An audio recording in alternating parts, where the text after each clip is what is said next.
Hola a todos, buenas tardes a los del hemisferio sur, buenas noches a los del hemisferio norte que deben estar peleando contra el sueño, seguramente, aunque bastante sueños veo. Estamos comenzando una nueva charla por Zoom de COVID-19, esta vez en un pico de la pandemia, y a pesar de que arreglamos esta charla hace más de un mes con nuestro invitado, no imaginábamos que íbamos a estar en esta situación, en este momento, en el peor momento. El desarrollo de este encuentro consiste en una exposición del invitado, seguido por preguntas y debate posterior. La coordinación de la discusión va a estar a cargo del doctor Juancho Ferrerías. Las preguntas se pueden hacer por chat o levantando la mano. Les pedimos una mínima presentación, o sea, nombre y profesión o actividad. Y también avisamos que la charla se grabará, si es que el doctor Kant lo permite, porque esta charla, como todas las anteriores, son subidas a YouTube. Gracias, perdón, gracias a la incansable actividad de Claudio Ciauris. Siempre me cuesta mucho tu apellido, Claudio. Bueno, avisamos que todos los micrófonos están silenciados y voy a proceder a presentar a nuestro invitado, que es el doctor Pedro Can. Realmente la invitación dice muy escuetamente médico, infectólogo, ex jefe de infectología del Hospital Fernández, uno de los más importantes de Buenos Aires, asesor honorario del mismo ahora, creador de la Fundación Huésped, expresidente de la Sociedad Internacional de SIDA, de la IAS, y en la actualidad asesor presidencial por el tema de la pandemia. Realmente muy pocas palabras para todo lo que es Pedro. Y yo lo presentaría con una palabra, o con una expresión, es un luchador. Creo que la primera charla que escuché sobre SIDA fue en el año 83 o 84. Pedro vino al Sanatorio Güemes y contó en el auditorio, todos éramos nobles infectólogos, y nos compartió las dificultades que estaba teniendo en su hospital para internar pacientes de SIDA. Ese fue, en realidad estaba contando el inicio de una extensa pelea contra la estigmatización de sus pacientes. Hay muchas anécdotas al respecto, yo no sé si esta es cierta, pero a mí me encanta, que es que Pedro se llevaba las historias de sus pacientes a su casa para que no se las destruyeran o no se las desaparecieran. Bueno, Pedro es un incansable luchador también. Los simposios de Huésped son un hito en la actualización de todos nosotros cada año. Y es imposible que no diga que los que éramos infectólogos, los que fuimos infectólogos al mismo tiempo que él, le reconocemos la lucha contra la incomprensión, el miedo y la ignorancia. O sea, igual que ahora. Con la diferencia que en este momento el enemigo no es el virus de la inmunodeficiencia adquirida, sino que es el SARS-CoV-2. Y todos lo vemos en los medios dando la pelea, fiel a sus convicciones. Entonces, gracias Pedro por acompañarnos hoy. Sabemos que debes estar súper ocupado. Realmente muchas gracias por dedicarnos este tiempo. Y sabemos que lo vamos a aprovechar muy bien, este tiempo, porque tenés una enorme capacidad para volver simple lo complejo. Bueno, adelante, Pedro. Decía que, bueno, buenas tardes nuevamente. con semejante presentación, no me queda más remedio que defraudarlos, porque Liliana ha sido excesivamente generosa con sus conceptos, así que voy a tratar de acercarme lo máximo posible a lo que Liliana hizo suponer que pueden esperar de mí. Voy a compartir la pantalla. Ustedes me dicen si la ven. ¿Se ve la pantalla? Perfecto. Bueno, Sí, Pedro, bueno, perfecto. perfecto. Entonces vamos a comenzar. Entonces, de acuerdo a lo que me pidió Liliana, vamos a hablar de qué hemos aprendido en relación a esta epidemia y los desafíos pendientes. Esta es la agenda, digamos, de alguna manera que yo voy a tratar de tocar en el curso de los próximos minutos, y por supuesto después voy a escuchar las opiniones y preguntas y comentarios de ustedes. Empecemos con la realidad. 170 millones de casos comunicados al día de la fecha a la Organización Mundial de la Salud, 3,5 millones de muertos. Estos son los números de lo que sabemos, que obviamente subestiman la realidad de una manera muy significativa. Solamente para ubicarnos en el contexto internacional, la Organización Mundial de la Salud nos dice que en los 5 meses transcurridos del año 2021 se han acumulado más casos que en todo el año 2020, y el número de muertos la semana que viene va a sobrepasar en el 2021, en estos 5 meses y algunas semanas, va a sobrepasar el número de muertos del año 2020. En Argentina, al día de ayer, teníamos un acumulado de 3.700.000 casos acumulados y 78.000 pacientes fallecidos. Otra vez estamos hablando, sobre todo en cuanto a los casos, estamos hablando del número que se ha diagnosticado, pero todos estamos convencidos que es un número mucho mayor de personas que han cursado la infección en forma asintomática o han tenido síntomas leves, que son la mayoría, y que por lo tanto no han sido registrados por el sistema. Si lo miramos como causa de muerte, podemos ver aquí una tabla de las causas de muerte en el mundo en el año 2019, enfermedad cardiovascular isquémica, accidente cerebrovascular, EPOC, infecciones respiratorias bajas, enfermedades neonatales, y ahí aparece el COVID-19 en el año 2020 con 1.800.000 muertos, que como ustedes han visto ya este año estamos muy cerca de duplicar esa cifra, ¿no? Por encima del cáncer de pulmón, por encima de Alzheimer y otras demencias, por encima de la diabetes, etc. Si queremos verlo de otra manera, la mortalidad agregada por COVID-19 se estima en un mínimo de 3 millones de personas en el año 2020. Es decir, que hay 3 millones de personas que han muerto por el COVID, que podían no haber muerto si esta epidemia no hubiera existido. Y si lo miramos para la región de las Américas, el exceso es de 1.340.000 personas como estimación baja, hasta 1.460.000 como estimación más alta. Nosotros convivimos con los coronavirus hace bastante tiempo. De hecho, algunos de los resfríos que algunos de nosotros han tenido posiblemente haya sido por un coronavirus. Pero ha habido dos circunstancias diferentes durante el siglo XXI, que son dos enfermedades que voy a hablar enseguida, que son el MERS y el SARS-CoV-1.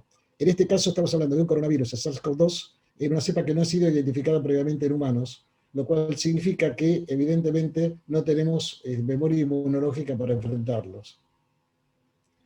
En el año 2002 existió el brote del SARS, el síndrome de dificultad respiratoria aguda del adulto, que estuvo bastante confinado a China, con 8.000 casos. Fíjense que tenía un 10% de mortalidad. En el peor momento de la pandemia, el COVID-19 tenía una mortalidad del 3,5%, que en este momento es más baja todavía. En aquel momento era el 10% para el SARS. Y en el año 2012, en el Medio Oriente, apareció el MERS, el síndrome de dificultad respiratoria aguda del Middle East o del Medio Oriente, con una concentración geográfica y de casos mucho más baja, 2.500 casos, pero con una tasa de mortalidad del 35%. Observen que en ambos casos aparece el dibujo de un murciélago, en este caso con un huésped intermediario, que es un animalito que existe allí por China, que se llama pangolín, que es el mismo que presuntamente hizo el nexo entre el murciélago y el ser humano, y en el caso del síndrome de Medio Oriente, los dromedarios o camellos, que son los que aparentemente fueron los que, funcionaron como nexo. ¿Cómo se transmite? Yo sé que ustedes saben todo esto, pero me parece importante volver a resaltarlo. Antes creíamos que era solamente por gotas, y por lo tanto hablábamos de la distancia de 2 metros como un elemento protector. Hoy sabemos que además de las gotas están los aerosoles, y para que ustedes se lo puedan explicar fácil a los que sean no médicos del grupo, de su familia, etc., el efecto de los aerosoles es como exactamente igual al de una persona que estuvo fumando en una habitación cerrada. La persona se va, apagó el cigarrillo, pero todavía el olor a tabaco queda. Bueno, el olor a tabaco en este caso son los aerosoles, que pueden permanecer durante un tiempo prolongado en suspensión, y por eso es tan importante el tema de la ventilación. La puerta de entrada es a través de las mucosas, de la boca, de la nariz o de los ojos, y también puede excretarse por la orina y por la materia fecal, aunque como forma de transmisión esta es mucho más infrecuente. Al contrario de lo que pensábamos antes, la transmisión por objetos, esta cosa que llevó a alguna gente fanática a lavar con lavandina la verdura, sacarse los zapatos para entrar a la casa, poner la ropa en el lavarropas, aun cuando lo hubiera usado dos o 3 horas. Bueno, todo eso sabemos que hoy es muy infrecuente, si es que existe alguna forma de transmisión. La vía fundamental es la vía aérea, es una enfermedad, es una infección respiratoria que se transmite por aerosoles o por las gotitas suspendidas en el aire. Con esto estoy diciendo que el barbijo, el distanciamiento y la ventilación son las medidas más importantes. Por supuesto, el lavado de manos es importante, porque si yo toco una superficie donde alguien estuvo estornudando, tosiendo, y me llevo las manos a la boca, a la nariz o a los ojos, bueno, en teoría eso es posible un mecanismo de contagio, pero lo más importante es la prevención de la transmisión aérea. Hay 3 claves para la transmisión. La primera es la proximidad. Es decir, nos juntamos, hacemos reuniones y entonces evidentemente ahí tenemos el riesgo que basta con que haya una persona que sea un supercontagiador, que sea una persona que tenga una alta carga viral, que tenga mucha capacidad para transmitir. Si somos muchos, la chance de que muchos nos infectemos es mayor. La otra es la intensidad. Una cosa es estar sentado en un concierto de música clásica donde estamos todos en silencio, y la otra es estar en una discoteca o en una reunión de amigos donde reímos, cantamos, chupamos, digamos, gritamos, hablamos en voz alta, etc. Y eso le da mayor intensidad a la posibilidad de transmisión. Y la tercera es la duración. Por eso consideramos que un contacto estrecho implica estar con una persona que sea COVID positiva durante más de 15 minutos y sin protección. Entonces, con esto les quiero decir que si yo voy caminando por la calle y paso al lado de una persona que tiene COVID, es muy improbable que yo me contagie. Si en cambio estoy en una reunión con mucha gente, en un lugar cerrado, donde hay mucha intensidad y dura más de 15 minutos, ahí tengo los riesgos. Y evidentemente el uso de la máscara, el uso del barbijo correctamente colocado, como se ve acá, cubriendo la nariz, la boca y el mentón, es fundamental. Acá tenemos el ejemplo de una chica que está infectada, pero es asintomática, no lo sabe, y puede transmitir, y le va a transmitir mucho más a esta persona que a esta persona, porque aquí tiene barbijo. Si ambos tienen barbijo, fíjense que la cantidad de partículas que se ven aquí es mucho menor. Y no estamos descubriendo nada nuevo, estas fotos de la epidemia de gripe. Vean ustedes, ¿no? Como ya en el año 1918 se usaban barbijos, inclusive esta señora tiene un cartel que dice: use una máscara o vaya a la cárcel.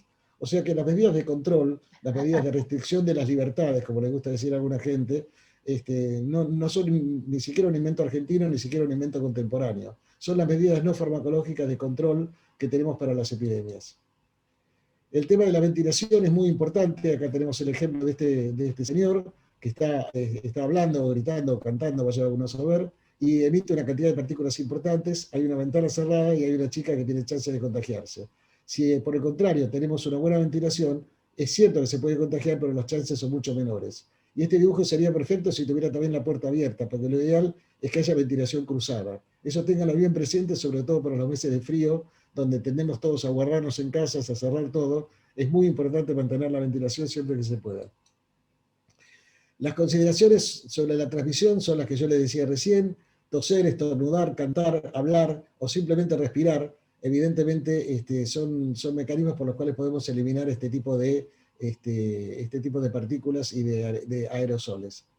Una cosa importante a tener en cuenta es que es muy raro que una persona emita, o sea, por lo tanto contagie, 9 días después del comienzo de los síntomas, particularmente pacientes que tienen enfermedad leve. Los pacientes que tienen enfermedad grave, que requieren internación, probablemente pueden ser contagiadores más prolongados, pero se considera que a partir del 7º o el 9º día la contagiosidad es mucho menor. Por eso estamos ahora hablando de aislamiento de 10 días para los casos de contacto estrecho y ya no de 14. Y hay evidentemente una correlación entre la infectividad digamos, de la persona con la carga viral. A más carga viral, mayor posibilidad de transmisión. Con respecto a la transmisión madre-hijo, la transmisión vertical parece ser poco común. ¿Qué pasa con las variantes de preocupación? Bueno, la Organización Mundial de la Salud hace apenas ayer sacó una nueva nomenclatura, gracias a Dios, porque era imposible acordarse de todos estos números, a donde empieza a denominar a las variantes de preocupación como utilizando letras del alfabeto griego. Entonces tenemos la variante alfa, que es la de Gran Bretaña, la variante beta, que es la de Sudáfrica, la variante gamma, que es la de Manaus, Brasil, y la variante delta, que es la última, que es la de la India, y estoy seguro que esta lista va a continuar. ¿Por qué existen las variantes? Bueno, este es un virus, RNA virus, es un virus, digamos, que está basado en ácido ribonucleico. Los RNA virus tienen mucha tendencia a multiplicarse, se copia a sí mismo por miles de millones de copias cada día. A más individuos que contagia, más copias va a tener. Entonces, cuando copia, es como cualquier proceso industrial que puede tener errores en la copia. Algunos errores son neutros, no significan nada para el virus. Algunos errores pueden ser malos, esos errores los llamamos mutaciones. Pueden ser malos y hacer que el virus tenga menos capacidad de agresión. Pero otras variantes, como las que describimos aquí, son variantes que pueden tener un efecto tanto en una mayor contagiosidad en algunos casos, como también en una mayor mortalidad en otros.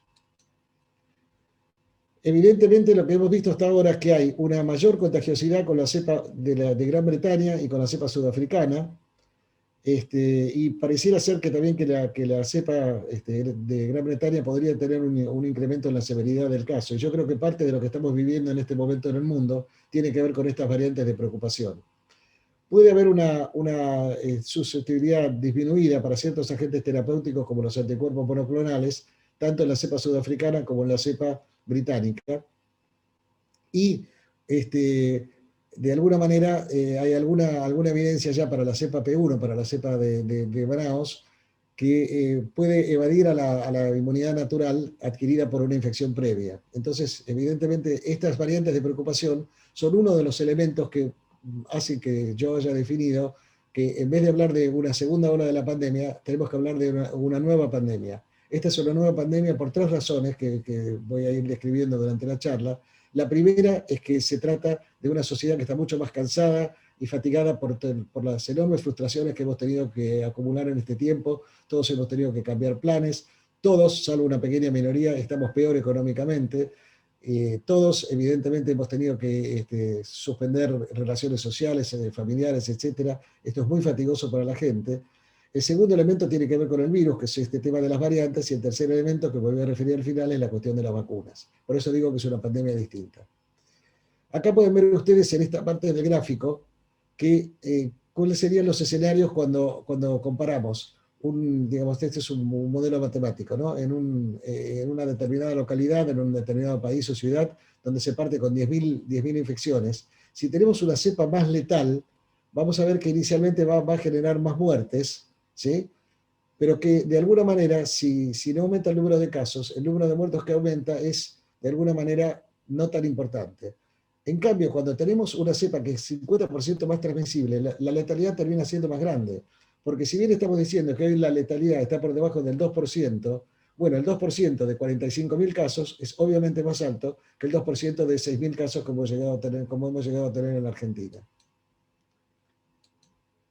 Bueno, para el diagnóstico es importante tener en cuenta que tenemos distintos elementos de laboratorio.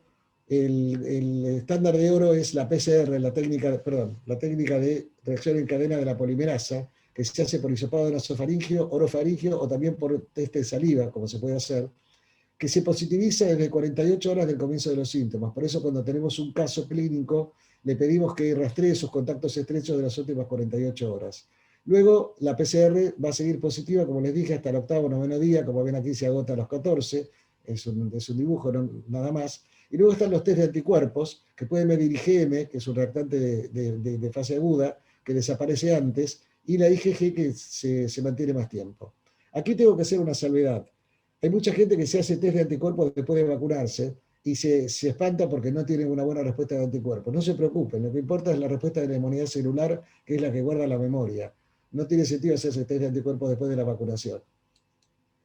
Bueno, también tenemos los test de antígeno, y como ven aquí, evidentemente un test de antígeno, que es el que está marcado en rojo, nos puede ayudar a detectar de una manera mucho más rápida, nos puede ayudar a detectar la presencia de una infección, pero un test negativo, porque es menos sensible, nos va a requerir siempre, en caso de sospecha clínica, hacer una PCR que además se va a extender más en el tiempo. El test de antígeno se negativiza rápidamente al cabo de una semana. Esta es una vieja diapositiva de las primeras que nos mandaron de China, en la cual ellos vieron en su primer reporte de casi 45.000 pacientes que el 80% de los casos era enfermedad leve, que aproximadamente un 14% hacía enfermedad severa y podía requerir internación, y que cerca de un 5% eran casos críticos. Esto mismo que mostraron los chinos hace ya más de un año es exactamente lo mismo que estamos viendo ahora. La gran mayoría son asintomáticos o leves y hay un 5% que requiere terapia intensiva. ¿Cuáles son los síntomas primarios que aparecen entre 12 y 14 días después de la exposición al virus? Bueno, fiebre, dolor de cabeza, tos, dolor de garganta, congestión. Fíjense que el día de ayer el Ministerio agregó la rinitis congestiva, siempre tienen que ser 2 síntomas, por supuesto, como uno de los síntomas posibles para sospechar COVID-19. Obviamente no estamos hablando de una persona que tiene rinitis todos los años y este año también la tiene y no tiene ningún otro síntoma, pero si se asocia con otros, como por ejemplo náuseas, vómitos, diarrea, anosmia, pérdida del gusto, fatiga muscular, dificultad para respirar, etc., bueno, ahí estamos en presencia de los síntomas primarios. Pero además hay montones de manifestaciones extrapulmonares. Obviamente no les voy a leer todo el gráfico, si quieren después yo les mando la presentación para que la tengan, pero básicamente fíjense ustedes que hay fenómenos neurológicos, dermatológicos, cardíacos, endocrinológicos, gastrointestinales, renales, hepáticos y fenómenos tromboembólicos. Todo eso puede ocurrir como manifestaciones extrapulmonares. ¿Ocurre en la mayoría de los pacientes? No. ¿Ocurre en algunos? Sí. Y en algunos casos, algunos de estos síntomas son parte de lo que se llama el síndrome post-COVID. Personas que se han recuperado y sin embargo pueden tener secuelas como por ejemplo mantener la ageusia o la anosmia durante un tiempo prolongado y pueden tener otro tipo de fenómenos. No pasa en la mayoría de los casos. Básicamente lo que sucede aquí, hay que tener en cuenta, es que este es un proceso de alta reacción inflamatoria.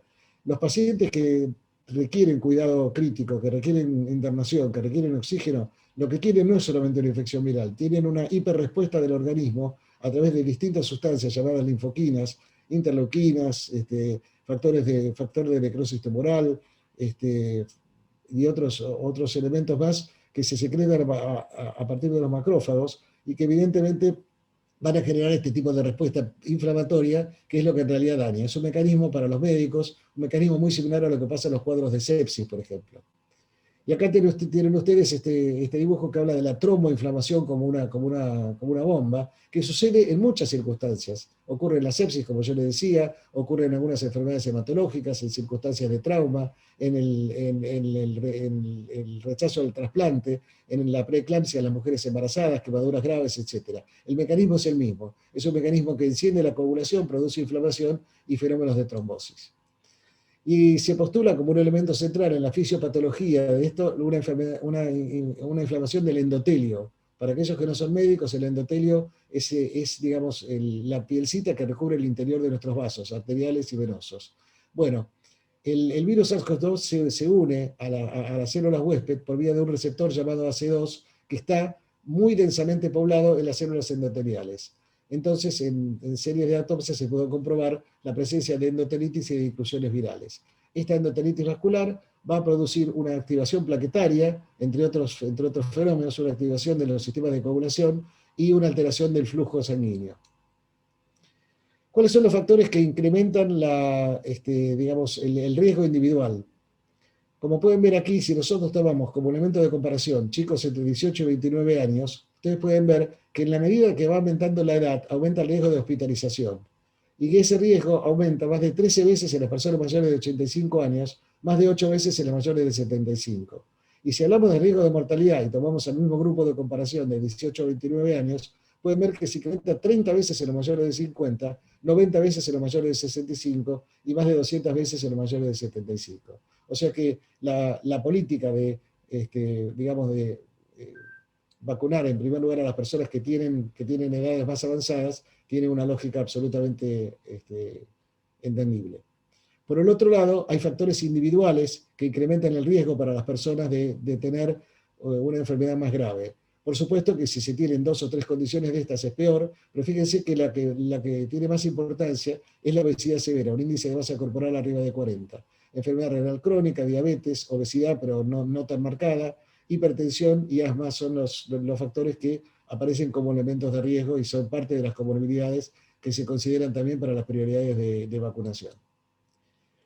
¿Cómo abordamos el tratamiento? Bueno, evidentemente tenemos una fase viral que es la que le sucede a la mayoría de los pacientes. Ese cuadro de fiebre, de decaimiento, dolor de cabeza, con o sin diarrea, con o sin anosmia, con o sin digeusia, y digamos sin mayor dificultad respiratoria.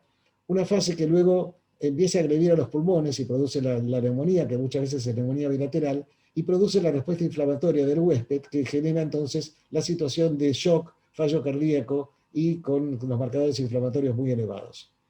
Entonces, evidentemente allí las respuestas que podemos dar son con drogas antivirales. Hasta el momento la única droga antiviral aprobada es el Remdesivir, con resultados bastante inconsistentes en distintos estudios. Tiene una aprobación, como la mayoría de estas sustancias, lo que se llama una autorización de uso de emergencia en algunos países, inclusive en el nuestro, donde se puede usar en la fase, digamos, temprana, para evitar justamente entrar a la fase de respuesta inflamatoria. Los dos elementos que no tienen duda y que están altamente comprobados con beneficio demostrado son la dexametasona y el oxígeno para los pacientes que lo necesitan. Como les dije, oxígeno, corticosteroides, dexametasona. En Itálica les puse Remdesivir, inhibidores de interleuquinas, plasma de convaleciente y sueroquino, que tienen resultados equívocos, y los anticuerpos monoclonales que acaban de ser aprobados ya en Europa y en Estados Unidos, que son medicamentos muy caros, pero que podrían tener un efecto interesante en términos de evitar la progresión a casos más graves. Sobre el plasma de convaleciente, porque sé que me lo van a preguntar, les leo lo que dice la guía del Instituto Nacional de la Salud de los Estados Unidos. Hay insuficientes datos para recomendar a favor o en contra el uso de plasma de convaleciente. ¿Y esto por qué? Porque hay algunos estudios que mostraron algunas ventajas, pero no eran estudios que tuvieran el poder estadístico suficiente, y unos cuantos estudios que no pudieron demostrar esas ventajas. Entonces queda como un recurso que está ahí, en algunos lugares se usa, en otros no, pero no está documentado que sirva. Lo que sí está documentado, como pueden ver aquí de este estudio que se hizo en Inglaterra, es el uso de la dexametasona. Y fíjense qué interesante, el uso de la dexametasona se demuestra útil solamente en los pacientes que tienen requerimiento de oxígeno, que están marcados en esta segunda línea, y los pacientes que requieren asistencia respiratoria mecánica, es decir, ponerlos en respirador. Para la población general que no requiere oxígeno, los corticoides no deben usarse porque no han demostrado ventaja. O sea que es muy, muy puntual la indicación. Si el paciente necesita oxígeno, le doy corticoides, le doy dexametasona. Si no necesita oxígeno, no se lo doy. ¿Qué pasa con las vacunas? Bueno, con las vacunas, evidentemente, ustedes saben que hay distintas etapas. Ahora todo el mundo se ha transformado en especialista en vacunas. Tenemos gente que la vemos por televisión, que ni siquiera son médicos y discuten si una vacuna es mejor que la otra, y hablan de las escalas de producción, etc. Simplemente para que todos estemos en la misma línea. Ustedes saben que una vez que uno tiene caracterizado el problema de salud que quiere afrontar con vacunas, estudia la viabilidad técnica para ver si puede encontrar un mecanismo de protección, tiene que hacer una evaluación preclínica de encontrar el antígeno, es decir, el disparador de la respuesta inmunológica, formularlo, estudiarlo en modelos animales para ver que no sea tóxico, evaluar el mecanismo de acción y empezar a producirlo con permiso de las autoridades regulatorias. Ahí se pasa a una fase 1, donde se estudia la concentración, se estudia la farmacocinética y la farmacodinámica, se estudia la seguridad y la capacidad de producir respuesta en un pequeño número de voluntarios, menos de 100. Cuando una vez que estas pruebas se han pasado, que los animales lo han tolerado bien y los voluntarios de fase 1 lo han tolerado, se pasa a la fase 2, donde se estudia la seguridad y la capacidad de producir respuesta inmunológica en una población más grande, de entre 100 y 1000 voluntarios. Y se establece con ello cuál es la mejor dosis. Habitualmente en los estudios de fase 2 se comparan distintas dosificaciones para ver cuál es la mejor tolerada y la más efectiva. Y luego va la famosa fase 3, de la cual todo el mundo habla, de la cual ninguna vacuna terminó todavía la fase 3, eso es importante que lo sepamos, ni la de Pfizer, ni la vacuna Sputnik, ni ninguna otra vacuna, porque se requiere observación a un año para poder establecer con claridad la seguridad y ver bien las ventajas. Sin embargo, tenemos datos de las vacunas, porque todos los estudios de vacunas son lo que se llama en inglés endpoint driven, es decir, que están, digamos, manejadas por puntos finales. ¿Cuál es el punto final? Caso confirmado de COVID-19 por PCR. Y entonces lo que se hace es evaluar un número de casos. Por ejemplo, en estudios que tienen 30, 40.000 pacientes, se espera hasta contar con 150 casos PCR positivos para poder ver si hay una diferencia entre la rama activa y la rama placebo. Y por ejemplo, para que se den una idea, un resultado típico de un estudio es que ha habido 150 casos de COVID, de los cuales 145 se dieron en la rama placebo y solo 5 se dieron en la rama activa de vacuna. Y cuando vamos a los casos graves, el 90% se dieron en la rama placebo y menos del 10% en la rama de vacunas. De ahí surge una autorización de uso de emergencia y recién después, una vez pasado el año, esas vacunas van a estar disponibles como aprobadas definitivamente y van a poder estar en el mercado. Estos números ya seguramente son viejos, fíjense la cantidad de vacunas que están en las distintas fases. Esta aprobación se refiere exclusivamente a lo que pasa en Europa y en Estados Unidos. Ustedes saben que en el tema de las vacunas hay mucha cosa de geopolítica también, y por ejemplo ignoran a las vacunas producidas en China, ignoran a las vacunas como la Sputnik, por ejemplo, que todavía no cuenta con aprobación de la Agencia Europea, aunque está aprobada en 75 países, ¿no? Pero bueno, estas cosas pasan. ¿Qué tipo de vacunas tenemos? Bueno, tenemos las vacunas que son sobre vectores virales. En este caso tenemos AstraZeneca, tenemos la vacuna Sputnik, tenemos la vacuna de CanSino y la de Johnson Johnson. Todas están sobre un vector de adenovirus. La única que tiene un vector de adenovirus no humano, que es un virus de chimpancé, es la vacuna de AstraZeneca, en sus diferentes fábricas, porque ustedes saben que están las fábricas en la India, están las fábricas en Argentina y México, y están las fábricas originales en Europa, entre otras. Mientras que las otras 3 que están mencionadas aquí son adenovirus no replicativos. En el caso de la Sputnik, tiene una primera dosis con adenovirus 26 y tiene una segunda dosis con adenovirus 5. Y fíjense que la vacuna de Johnson Johnson, que es de una sola dosis, usa solamente adenovirus 26. Y la vacuna de CanSino, que es de una sola dosis, usa solamente adenovirus 5. De modo que los que desconfían de la vacuna Sputnik, por ejemplo, porque tiene adenovirus 26, sepan que es la misma vacuna de Johnson Johnson o de Janssen, como lo quieran llamar, y tienen estas características. Todas estas vacunas tienen la ventaja de que se pueden guardar a temperatura ambiente entre 2 y 8 grados, salvo la vacuna Sputnik, que por ahora se guarda a menos 20. Menos 20 es el freezer de la casa. 2 a 8 grados es la heladera de la casa de uno. Y esa es una ventaja comparativa con las otras. En Argentina se han realizado estudios de la vacuna de Janssen y también de la vacuna de CanSino, en el cual lo hemos coordinado nosotros y estamos todavía desarrollándolo. Luego tenemos vacunas inactivadas, es decir, con virus muerto. Y ahí tenemos la vacuna de Sinovac, que es la que se utiliza en Chile y en Uruguay. Tenemos la vacuna de Sinopharm, que tiene en realidad 2 vacunas. Y tenemos una vacuna que es la cepa de Beijing y otra vacuna de Sinopharm, que es la cepa de Wuhan. Aquí en Argentina se usa la vacuna de Sinopharm, también nosotros hemos coordinado el estudio para esta vacuna. Son vacunas tanto la de tanto la de Sinopharm, perdón, como la de CanSino. No les puedo contar los resultados todavía, pero sí les puedo contar que son extremadamente bien toleradas. Luego tenemos vacunas que se basan en ARN mensajero. La vacuna de Pfizer, la vacuna de Moderna y una vacuna que se está ensayando también en Argentina en este momento, que es la vacuna de CureVac, que se está ensayando en la provincia de Buenos Aires, y la vacuna de Pfizer, cuyo estudio se hizo también en nuestro país. Así que, como ven, son distintas plataformas. Y tenemos una plataforma más, que es usar pequeñas partículas de la glicoproteína del virus SARS-CoV-2, donde está la vacuna de Novavax, que no se investigó en Argentina, y 2 vacunas que son originarias en Cuba, la vacuna Soberana 2 y la vacuna Abdala, con la cual está en conversaciones el gobierno argentino para poder eventualmente traerlas una vez que estén los datos de los resultados de los estudios en curso. Una cosa importante a saber es que hay una cantidad de vacunas que se han comprado, se han preordenado, como figura acá, en una proporción muy alta en los países más poderosos, ¿no? Por ejemplo, Canadá compró prácticamente 9 veces más vacunas que las que necesita para toda su población. Estados Unidos hizo lo mismo con 8, y fíjense que hay otros países que están en situación muy inferior. Existe un mecanismo que es el mecanismo COVAX, del cual ustedes habrán escuchado hablar. El mecanismo COVAX es un fondo internacional en el cual participa también Argentina, que le ha pedido a los laboratorios que le vendan a la Organización Mundial de la Salud una cantidad de vacunas para tenerlas reservadas para distribuirlas equitativamente. El objetivo de la OMS era que todos los países estuvieran vacunados con por lo menos el 20% de su población en forma equitativa. Bueno, eso no va a ocurrir.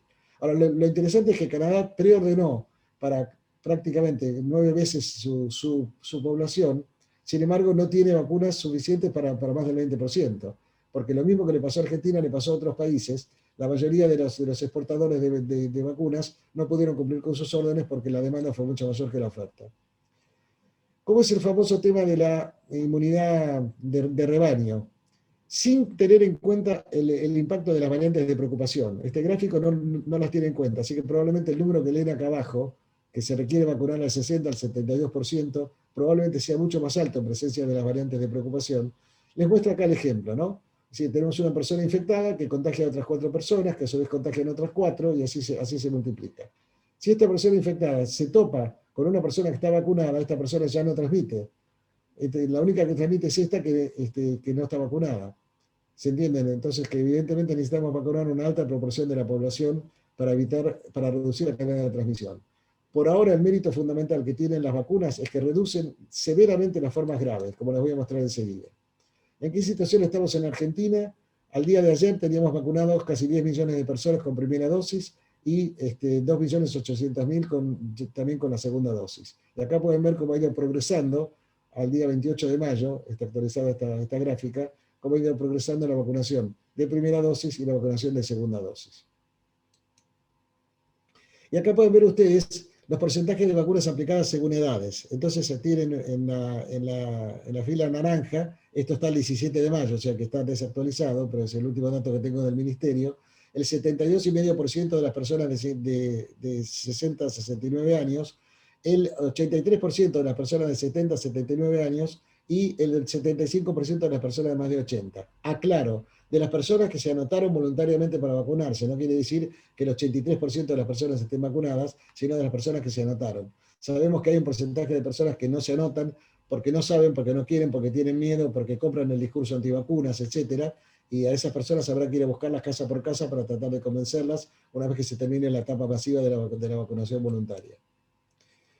Acá pueden ver ustedes los casos confirmados de COVID-19 en personas vacunadas, según días post aplicación de la primera dosis. Fíjense, las personas se vacunan y a partir de ahí la proporción de casos de COVID empieza a reducirse de una manera dramática. Es decir, que después de 21 días, en 6.400.000 personas vacunadas aparecieron solo 66.000 casos. Evidentemente hay una protección que representa que es el 1,03% de los vacunados va a contraer el COVID-19. Pero más importante todavía es ver la tasa de incidencia en la población de más de 70. Y fíjense cómo la incidencia en no inmunizados es mucho mayor que la incidencia en inmunizados. Esta caída que ven acá es por un retraso en la notificación, así que tomen el valor a esta altura aproximadamente. Entonces, en la población más vulnerable, la que puede considerarse, digamos, con mayor riesgo de gravedad y de ocupar camas de terapia intensiva, cae claramente la incidencia en los pacientes que han recibido vacunas. Y si hablamos de la mortalidad, es realmente dramático verlo. La tasa de mortalidad en inmunizados mayores de 70 versus inmunizados en menores de 70. Es decir, son mucho más bajas las tasas de mortalidad en las personas que están vacunadas. Una cosa que escuchamos en los medios permanentemente es que Chile y Uruguay han vacunado mucho más que nosotros y Brasil también. De Brasil ni siquiera es cierto porque tienen una proporción de vacunados igual que nosotros. Y que si nosotros hubiéramos hecho un convenio con Pfizer, en las condiciones en las que Pfizer quería, lo que hubiera sucedido es que hubiéramos tenido 14 millones de vacunas. Bueno, les cuento un detalle. Chile hizo contrato con Pfizer, recibió 3 millones de dosis de Pfizer y ha vacunado con casi 15 millones de la vacuna Sinovac, que es una vacuna china que tiene un 50% de eficacia en la prevención de la transmisión y cerca de un 90% de eficacia en las formas graves. Es una buena vacuna, no tan buena como las demás. Pero fíjense que Chile, que arregló con Pfizer, no recibió la mayoría de las dosis de vacunas. Uruguay recibió de Pfizer 400.000 dosis y de Sinovac 2.750.000 y unas poquitas de AstraZeneca. Es decir, que como pueden ver acá, para Brasil representa el 58% del total de la vacunación, para Chile el 81% y para Uruguay el 85%. O sea que para Argentina hubiera representado probablemente recibir un par de millones de dosis, pero al lado de las casi 20 millones de dosis que vamos a terminar teniendo esta semana, representa un porcentaje menor. Así que no es cierto que por no haber hecho el convenio con Pfizer, que ojalá hubiera salido, es una excelente vacuna la de Pfizer, les aclaro, tiene solo el inconveniente de que hay que guardarla a menos de 70 grados, pero fuera de eso es una excelente vacuna. Pero es mentira que si hubiéramos hecho el convenio con Pfizer hubiéramos tenido más gente vacunada. Las preguntas que están pendientes son que los resultados que tenemos están basados en casos de enfermedad y no sabemos cuánto proviene la transmisión. No sabemos cuánto dura la inmunidad, aunque parece haber buenas noticias. Parece ser que la inmunidad celular dura mucho tiempo, mucho más de lo que se puede medir por anticuerpos. La seguridad de largo plazo obviamente requiere años de observación. Tenemos pocos datos en niños y mujeres embarazadas. Recién ahora están empezando a salir los estudios en adolescentes y en niños. Menos de 200 participantes por estudio fueron suficientes para sacar conclusiones, pero no podemos saber qué pasa con ciertas subpoblaciones, qué pasa, digamos, en poblaciones que tienen comorbilidades, etcétera, cómo funciona la cosa. Y evidentemente el genoma, que parecía ser relativamente estable, evidentemente está mutando y eso nos plantea desafíos nuevos que seguramente serán recogidos con las nuevas vacunas o las nuevas versiones de las vacunas que vayan surgiendo. Es importante tener en cuenta por qué es importante tomar las medidas de aislamiento social. Bueno, porque sin medidas de aislamiento social rápidamente se sobrepasa la capacidad del sistema de salud, como está marcado en esta línea, mientras que con medidas de protección se puede llegar a tocar esa circunstancia, pero sin sobrepasarla. Y como no se puede hacer un aislamiento social preventivo eterno, porque evidentemente hay mucho cansancio en la sociedad, mucho impacto económico y social, mucho impacto psicológico, un grupo de investigadores del CONICET y otros especialistas han acuñado la expresión del ASPI, aislamiento social preventivo intermitente. ¿Qué quiere decir esto? Quiere decir un aislamiento planificado. Así como ahora se hicieron 9 días y se comprometió la apertura inmediatamente después, la propuesta es, y esto está a consideración de las autoridades, planificar de antemano, decir, bueno, ahora por 12 días vamos a tener todo abierto, pero al cabo del día 13 vamos a cerrar por 9 días porque necesitamos otra vez pegarle un mazazo a la curva, ¿no? Es un poco lo que un investigador que se llama Tomás Pueyos habla del martillo y la danza, ¿no? Pegarle martillazos a las curvas y danzar después con el virus para ver de qué manera nos la vamos arreglando. ¿Qué es lo que puede ocurrir en el futuro? No sabemos, hay distintos modelos. Hay modelos que hablan de posibles picos y valles, o de repente un pico invernal o en el otoño, o una circunstancia en la cual vayamos teniendo casos en distintos momentos sin llegar a ser una circunstancia pandémica. Nosotros no aspiramos a erradicar el coronavirus, creo que vamos a vivir con el coronavirus mucho tiempo. Aspiramos a que sea como el virus influenza, al cual lo combatimos con vacunas todos los años. Todos los años mueren algunas personas de influenza, pero no es un problema epidemiológico severo que obliga a cierres, como nos pasa con el COVID-19. No puedo terminar la charla sin hablar del impacto socioeconómico y cómo se cumple digamos, la vieja frase de que la pobreza genera epidemias y las epidemias generan más pobreza, ¿no?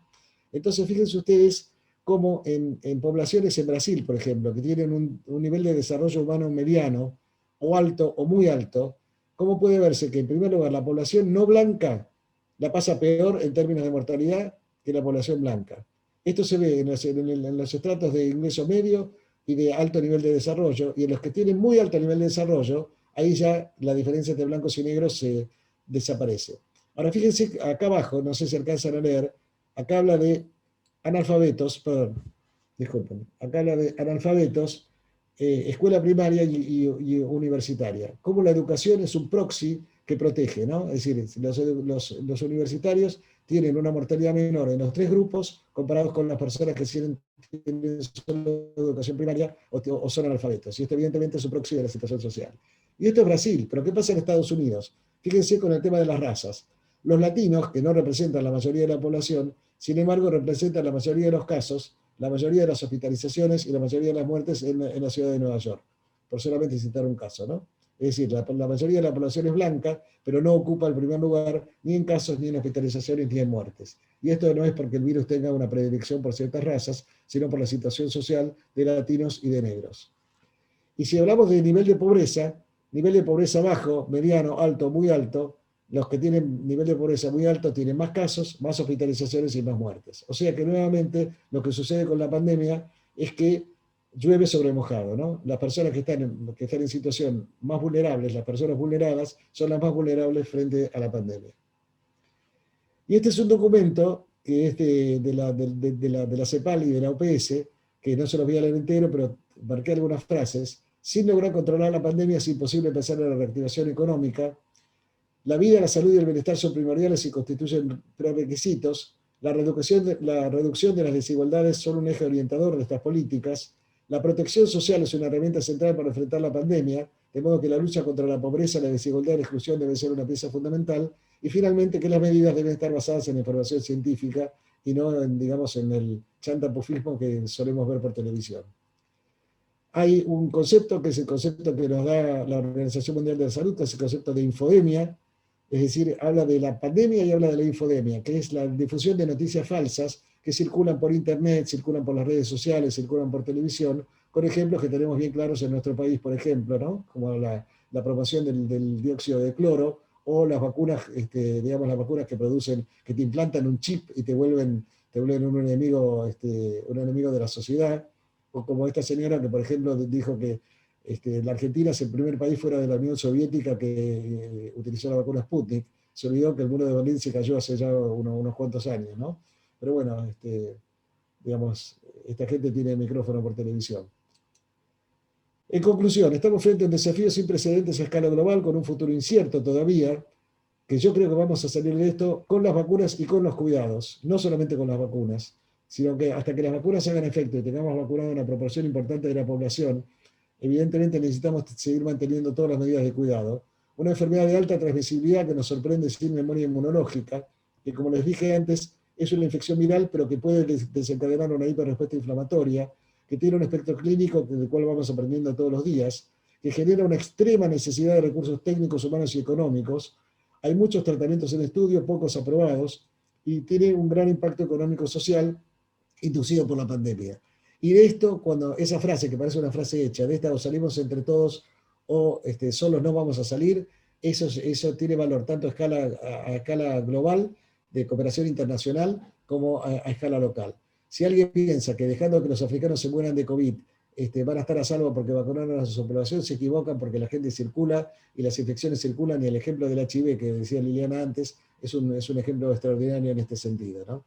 Y yo quiero llamar la atención sobre este tema de la solidaridad a nivel local, porque si bien es cierto que todos nosotros estamos un poco peor desde la pandemia, ninguno de nosotros los que participamos en este Zoom tiene dudas que va a cenar esta noche. Pero hay mucha gente que en este momento está haciendo cola en los comedores populares para tener su plato de sopa. Entonces, tengamos esta idea clara, transmitamos la idea de la solidaridad, pensemos en lo que están sufriendo los otros. Y termino contándoles una pieza histórica. Este es un boletín oficial de la provincia de Burgos de la epidemia, de la pandemia la pandemia de gripe del año 1918. Esto está fechado en octubre del 2018. Y ahí lo que dice es que recordar que la infección se produce por gotitas de saliva que despide el que habla o tose, que está a nuestro lado, que se abstengan en consecuencia de permanecer en locales cerrados y mal ventilados, donde se reúne mucha gente, que se extreme la limpieza de las casas, que tengan abiertas las ventanas, que estén al aire libre y sobre todo que ignoren los comentarios de personas que no sean médicos, porque evidentemente van a tener una mala información. La pandemia más grave de la historia hasta ahora es la epidemia de la gripe española. Duró 2 años en tres oleadas de contaminación, con 500 millones de personas y 50 millones de muertos. Y la mayoría de las muertes se produjo en la segunda ola. ¿Por qué? Porque la población soportaba muy mal la cuarentena en la medida de distanciamiento social. No sé si les llega, si les hace acordar de algo esta descripción que les hago, ¿no? Evidentemente tenemos que tener en claro esta situación y saber que tenemos que aguantar un poco más mientras las vacunas hacen su efecto. Y recordar que hay un mundo después del coronavirus. Existe un mundo, vamos a salir de esto con el esfuerzo conjunto, a pesar de las anticuarentenas, a pesar de las manipulaciones políticas que se hacen de la lucha contra la pandemia, a pesar de los antivacunas. Y lo que necesitamos, como se muestra acá, aunque ahora ni siquiera podemos darnos una mano, lo que necesitamos es una solidaridad global y una solidaridad a nivel individual, y eso depende de lo que cada uno de nosotros haga. Recuerden que alguna vez Jean-Paul Sartre dijo: cada uno es responsable de aquello que no trató de evitar. Bueno, tratemos de evitar las actitudes individualistas y poco solidarias, y tratemos de marchar todos juntos en este sentido. Y yo con esto dejo de aburrirlos y paso a escuchar las preguntas y comentarios de ustedes. Bueno, muchísimas gracias, Pedro. Clarísimo, un panorama general muy, muy completo de lo que nos está pasando, de la situación. Y sin perder tiempo vamos a pasar a los comentarios o preguntas que quieran hacer los participantes. Les pedimos, o les pido, yo soy el coordinador, entonces tengo que poner un poquito de orden, de que sean lo más escuetos posible, sintéticos, que hagan una pregunta sintética, que hagan un comentario sintético, porque por ahí son muchos los que quieren hablar, o si no la reunión también se dilata enormemente, y bueno, Pedro tiene que ir a comer dentro de un ratito. Así que, sí, porque él nos habló de la cena. Así que los dejo y piden la palabra, ya sea levantando la mano o poniéndolo en el chat de que quieren hablar. Y muchas gracias, Pedro, nuevamente.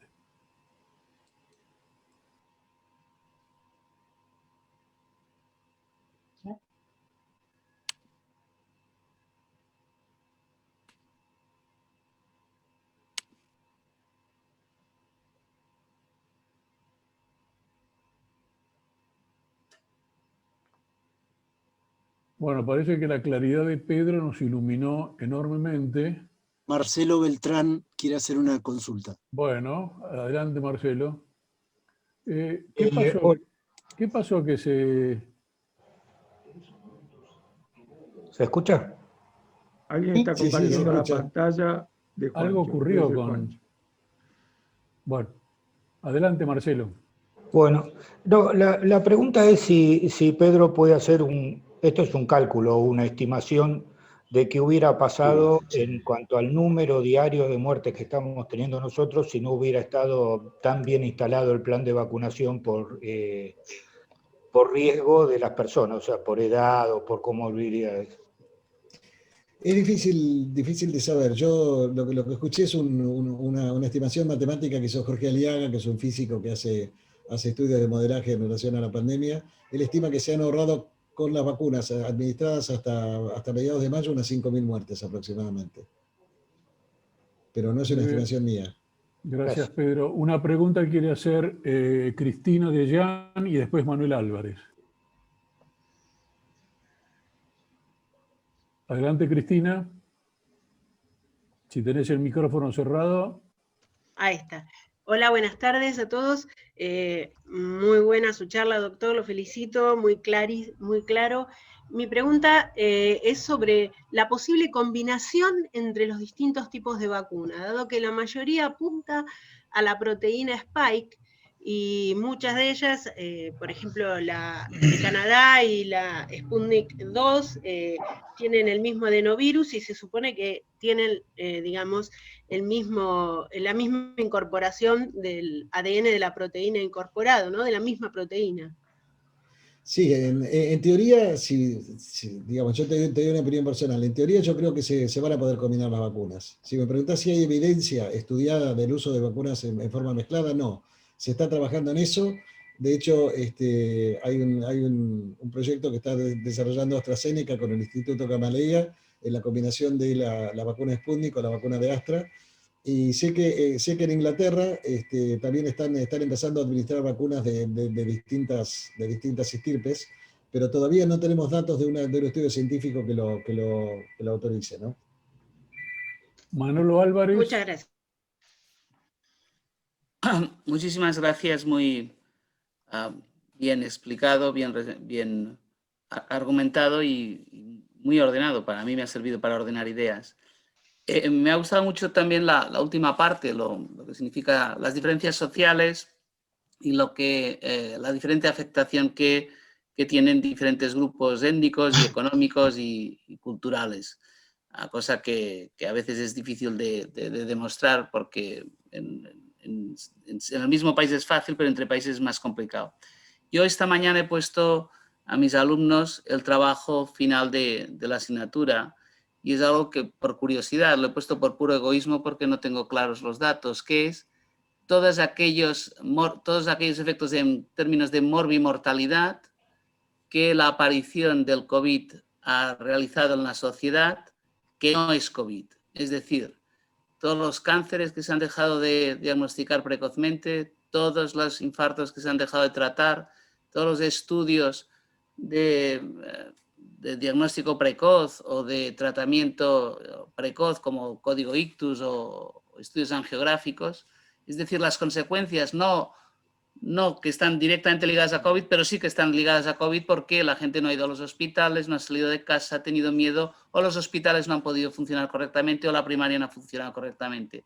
¿De esto tiene usted algún dato, alguna experiencia? Gracias. Sí, absolutamente, es muy importante lo que usted dice. Mire, le doy solamente un dato para no aburrir con números. Hay un estudio que se publicó el año pasado en la revista Lancet, en el cual en Gran Bretaña, particularmente en la ciudad de Londres, había caído un 50% de las consultas de primera vez de oncología. Obviamente cuando alguien es derivado a un oncólogo es porque ya tiene un diagnóstico presuntivo o confirmado de cáncer. Si cayeron un 50% de las consultas de primera vez, eso indica que hay gente que va a llegar tarde al tratamiento y sabemos que en las enfermedades neoplásicas es muy importante el diagnóstico temprano. De la misma manera hay estudios que se ha hecho, por ejemplo, en la Argentina, la Sociedad Argentina de Cardiología, sobre un incremento de la mortalidad por enfermedad coronaria, de modo que lo que usted señala es absolutamente así. En economía hablan siempre del problema de la oferta y la demanda. Bueno, aquí cayó la oferta y cayó la demanda. Es decir, hubo servicios que se reconfiguraron para solamente atender COVID, hospitales enteros. Mi hospital, por ejemplo, el Hospital Fernández es en este momento un hospital COVID exclusivamente. Y también cayó la demanda porque la gente tenía miedo de salir y tenía miedo de ir a los hospitales por temor a contagiarse el COVID. De modo tal que es el doble efecto de pinzas, ¿no? Así como la economía se ve afectada por caída de la oferta y caída de la demanda, lo mismo pasa con las atenciones médicas. Así que ese es un efecto colateral cuyas consecuencias vamos a medir dentro de unos cuantos años todavía. Muchas gracias. Gracias, Pedro. Les pido a los que hacen alguna intervención que se presenten de dónde son. Recién habló Manolo Álvarez, que es de Barcelona. Que se presenten diciendo el nombre, apellido, a profesión o actividad y de dónde son originarios. Bueno, seguimos con la lista, yo la tengo, no se preocupen, no anden poniendo a cada rato que quiero preguntar porque yo los tengo todos acá. Ahora le toca a Juan Nava.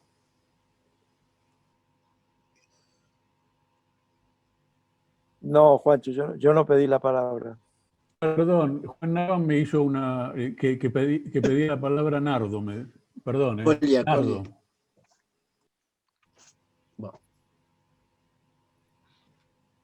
Yo entonces, Juancho. Adelante, Nardo. Bueno, muchas gracias, Pedro, por la charla. Me pareció una muy buena síntesis de lo que está pasando. Soy Nardo Sala, neumonólogo jubilado, Argentina, Buenos Aires. La pregunta, Pedro, es si tenés información en qué etapa está la vacuna que estaba haciendo o que está haciendo la UNSAM. Sí, es una vacuna que, digamos, de origen argentino, una de las dos que está en desarrollo, porque hay otra que está en el Instituto Leloir, que también están trabajando, están todavía en la etapa preclínica, pensando en desarrollar una fase 1 probablemente antes que termine el año. O sea que, digamos, para que esa vacuna, si todo marcha bien, esté en el mercado, se va a requerir por lo menos un año y medio como mínimo. Es una muy buena iniciativa porque sería ideal poder tener no solo fabricación de vacunas en la Argentina, como ya sabemos que el laboratorio Richmond está trabajando con la Sputnik y el laboratorio Max Vines está trabajando con la de AstraZeneca, sino esta sería una vacuna generada en la Argentina. Así que eso para nuestro sistema científico-técnico e inclusive para las divisas argentinas sería muy bueno que eso ocurriera, pero vamos a tener que esperar. Bueno, Ana del Pozo pide la palabra.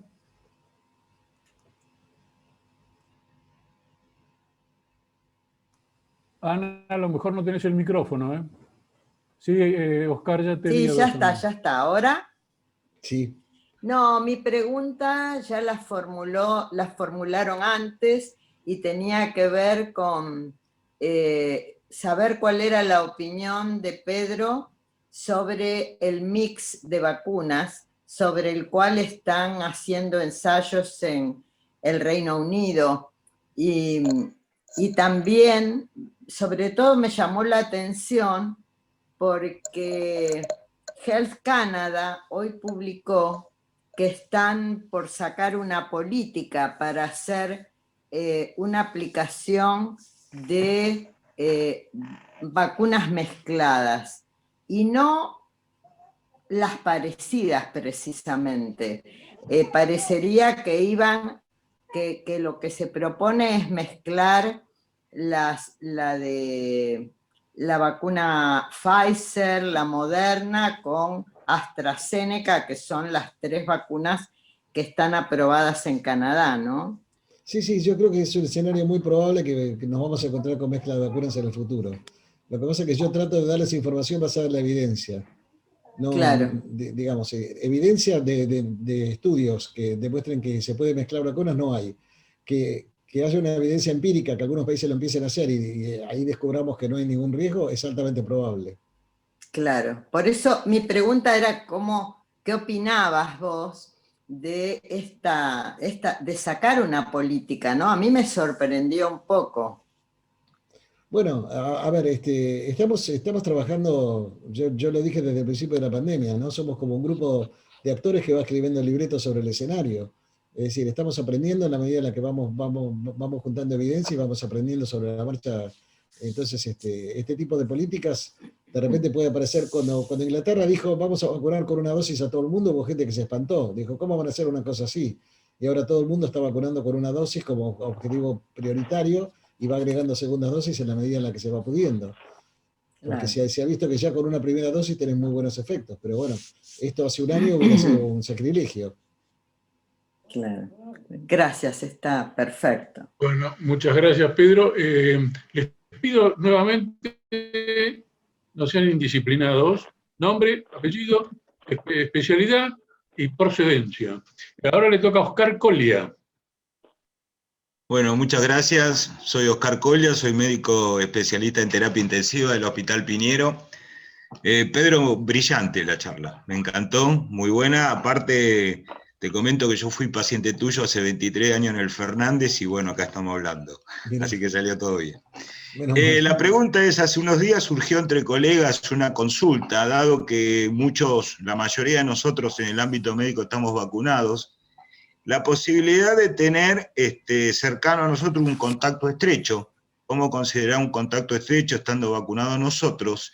La conducta a seguir, porque ahí surgió, por un lado, la posibilidad de que, dado que estamos vacunados, que no habría muchas posibilidades, la verdad que son escasas las posibilidades de que ese contacto estrecho nos transmita el corona, o la otra directamente, como alguien tomó la conducta, de decir, bueno, 10 días te quedas en tu casa. Obviamente, en el medio estamos hablando de pacientes que no tienen ninguna sintomatología. ¿Cuál sería en este momento una orientación en esos casos? Gracias. Mira, Oscar, al día de hoy lo que yo tengo para decirte es lo siguiente. Sabemos que, y ya lo dije antes, el principal efecto de las vacunas es evitar las formas graves. Aquel paciente que requiere oxígeno, internación, terapia intensiva y riesgo de muerte. No tenemos certeza de en qué proporción reduce la infección. Y uno de los riesgos que tiene la vacunación masiva es que puede generar muchos casos de transmisión en personas asintomáticas. Es decir, una persona que por ahí hubiera desarrollado síntomas como está vacunada, por ahí contrae la infección, tiene virus, transmite a terceros y no lo sabe. De modo tal que un contacto estrecho a una persona vacunada, en mi opinión, requiere 10 días de aislamiento. Perfecto, gracias. Muchas gracias, Pedro. Víctor Penchazade escribió una pregunta en el chat. ¿La querés formular directamente, Víctor? Desmuteate y preguntala, si querés. Sí, ningún problema. Bueno, dale, Víctor. Ningún problema, no, quería preguntarle a Pedro, porque hubo un tema que obviamente no se pueden tocar todos los temas, y que está un poco más alejado de la experiencia específica de Pedro. Sobre el tema de la presencialidad escolar, si nos podría sintetizar las evidencias que existen, no ciertamente acá en el país, pero en el mundo, sobre el tema de la influencia de la presencialidad escolar como factor de riesgo de contagio. Sí, bueno, como ustedes saben, este es un tema que ha sido totalmente manoseado simplemente por cuestiones políticas, ¿no? Es decir, hay quien toma este tema como una bandera de que hay gente que defiende la educación y gente que ataca la educación. Yo nada más les pido a la gente a la gente en general, no a ustedes, que reflexionen sobre un punto. ¿Cuál es la ventaja para un gobernante, ya sea nacional, provincial o municipal, de imponer restricciones? Las restricciones son antipáticas, tienen un costo político, nadie quiere limitar la presencialidad escolar por sí mismo, digamos, sino solamente como una herramienta que es parte de un paquete, de modo tal que esta absurda división entre defensores de la educación, supuestos defensores de la educación y supuestos enemigos de la educación es un absurdo total, es una cosa que no resiste el menor análisis. ¿Qué es lo que sabemos? Que cuando hay clases presenciales se incrementan un 30% la circulación. Cuando nos dicen las escuelas no son un lugar de contagio, eso puede ser cierto en una alta proporción de las escuelas, no en todas, porque no todas las escuelas tienen mecanismos de ventilación. No es lo mismo una escuela privada que tiene su mecanismo de ventilación, que tiene su detector de CO2 para ver si el aire está contaminado. Hay escuelas que no tienen esas condiciones. Pero supongamos que es cierto que no hay muchos casos porque uno escucha lo que dice, por ejemplo, el ministro de Salud de la ciudad Y no miente cuando dice que hay un porcentaje bajísimo de casos entre los chicos. Un porcentaje bajísimo de casos diagnosticados. Pero los chicos se contagian y contagian. No hay ningún estudio donde se haya hecho un estudio centinela, por ejemplo, de empezar a testear a una proporción de chicos de diferentes escuelas para ver qué proporciones son realmente portadores del virus y cuáles no. Entonces, ahí tenemos un tema concreto. La circulación es el tema que tiene que ver con las escuelas, básicamente. Y salvo que el resto del mundo esté equivocado, en países como Alemania, por ejemplo, con 165 casos por 100.000 habitantes como promedio, en las últimas 2 semanas se cierra la presencialidad. Nosotros estamos en localidades como Córdoba o la ciudad de Buenos Aires, que han llegado a tener 1.000 casos por 100.000 habitantes. En este momento estarán en 600, 700. Y sin embargo no se habla de cerrar la presencialidad.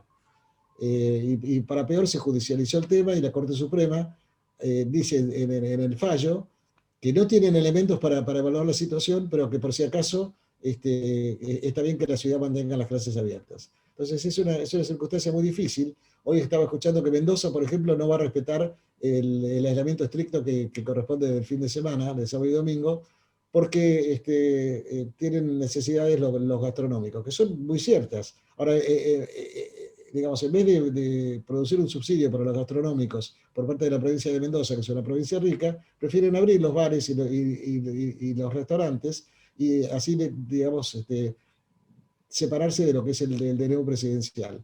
Con lo cual, si nosotros escuchamos a los diferentes sectores, la escuela no contagia. La verdad que la gastronomía no contagia, te dicen los gastronómicos. Las obras de construcción no contagian, el fútbol no contagia. Bueno, nada contagia, sin embargo tenemos 45.000 casos en un día, o 30.000 o 28.000. Entonces, lo que tenemos que entender es que es muy difícil combatir la pandemia si vamos a tener 24 jurisdicciones que van a hacer cada uno lo que se le ocurre. Ya tenemos varias jurisdicciones que están haciendo lo que se les ocurre. Córdoba es una de ellas, Mendoza es otra, Ciudad de Buenos Aires es otra. Tenemos otras jurisdicciones que están más alineadas. Esto dificulta indudablemente la lucha contra la pandemia. Por una cantidad de casos por 100.000 habitantes, 5 veces inferior a la que tenemos en la ciudad de Buenos Aires, en Alemania cierran, en Francia cierran, en Inglaterra cierran, en Estados Unidos cierran. Bueno, en Estados Unidos, en los estados que no obedecían a las normas de Trump, por supuesto. Sin embargo, aquí no se cierra.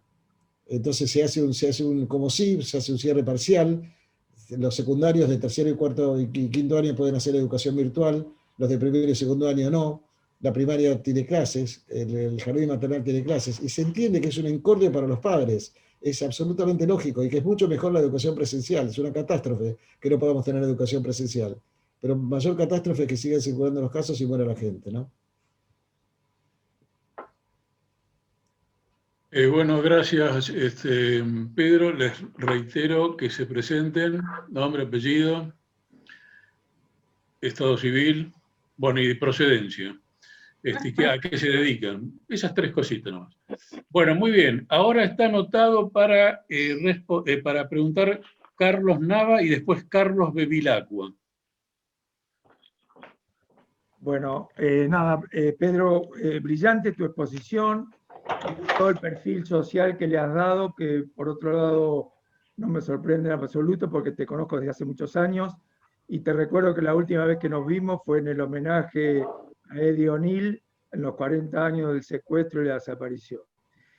Pero la pregunta que te quería hacer va ligada a los test rápidos.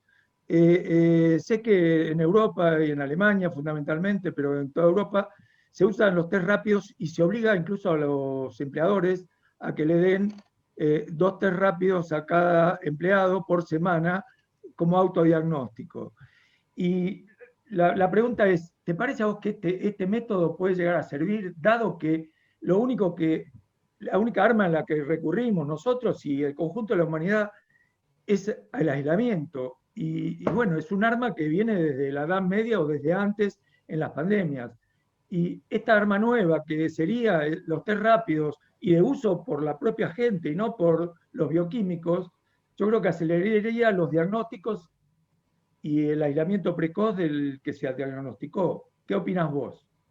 Bueno, si hablamos de test rápidos tenemos que diferenciar, hay 2 tipos de test rápidos. Están los test rápidos de anticuerpos. De antígeno. No, por eso, pero quiero aclararlo para que no se confunda. Están los test rápidos de anticuerpos, que no son los que vos estás preguntando, y están los test de antígenos. Los test de antígenos se están usando en Argentina cada vez más, y son realmente útiles porque en mucho menos tiempo permiten dar una respuesta que, si es positiva, indica infección; si es negativa, no indica que no sea infección y hay que confirmarlo por PCR. Ahora, cuando se habla de testear, yo creo que el mejor ejemplo que tenemos es lo que pasó en el Club River Plate. Se testeó perfectamente. Vieron que había 5 casos, no hicieron aislamiento de los contactos estrechos, a los 3 días tenían 20 casos. Y encima con el chofer del micro muerto después, por COVID. Entonces, ¿qué es lo que quiero decir con esto? Que testear es una cosa importante, hacer testeos rápidos es muy importante, pero eso tiene que ir acompañado de una política de aislamiento inmediato y búsqueda de contactos estrechos, porque si no, testear es como sacar una fotografía, es como ir y sacar una fotografía en una villa miseria. Vas y fotografías la pobreza, pero no haces nada para resolverla. Entonces acá es exactamente lo mismo. Aquellos que reclaman por televisión, Argentina tiene que testear más. Sí, tiene que testear más, dependiendo de lo que vayas a hacer con los test. Está bien, Pedro, pero bueno, a ver, yo lo que menos quiero es que me confundas con ese tipo de No lo digo por vos, Carlos, por favor. No, pero te lo digo, la pregunta sería, los test rápidos acá, por una presión de los bioquímicos, que tal vez tiene su sentido, lo pueden hacer solamente los bioquímicos o comprar solamente los bioquímicos. Y yo creo que ahí se pierde el sentido, porque si la población se puede autotestear y autoaislar, habría mucho más control de los casos. Totalmente de acuerdo. Totalmente de acuerdo. Vos fíjate que lo mismo pasa con el test rápido de VIH. El test rápido de VIH está pensado para que se lo haga la gente en su casa. Sin embargo, los bioquímicos braman que ese es un test que hay que hacerlo bajo control profesional.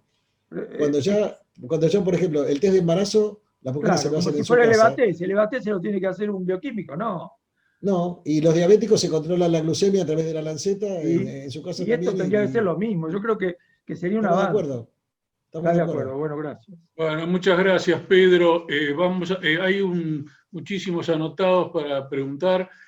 No se presenten, no digan quién son ni de dónde provienen. De ahora en más, dejen de presentarse, así no perdemos tiempo. Bueno, ahora le toca a Carlos Bevilacqua.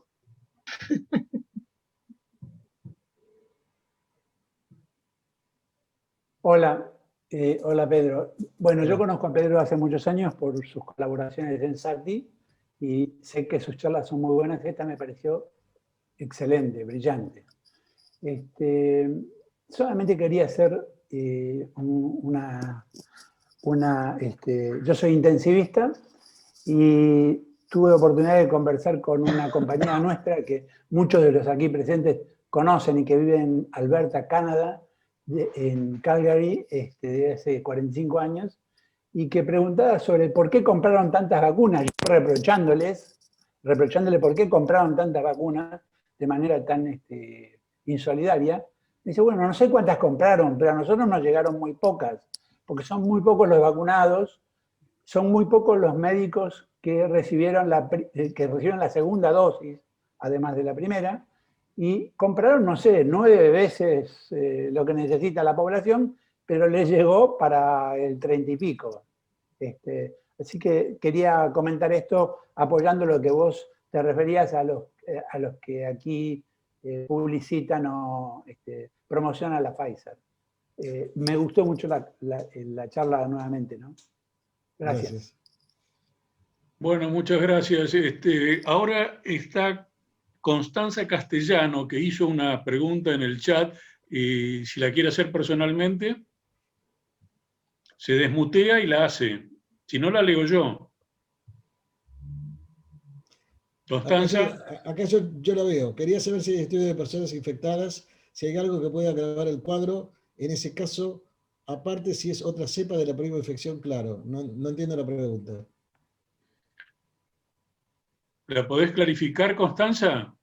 Está muteada. Desmuteate y hace la pregunta, por favor. Creo que alude a la reinfección, me parece. La reinfección es posible, se ha demostrado que existe, no es mayoritaria, pero sí existe. Y no necesariamente agrava el cuadro. Depende mucho de la cepa que produce la reinfección. Muchas gracias, Pedro. Eugenia Morey, ¿se presenta, por favor? ¿Y de dónde es? ¿Qué hace? Eugenia, ¿tenés el teléfono, el micrófono apagado? Bueno,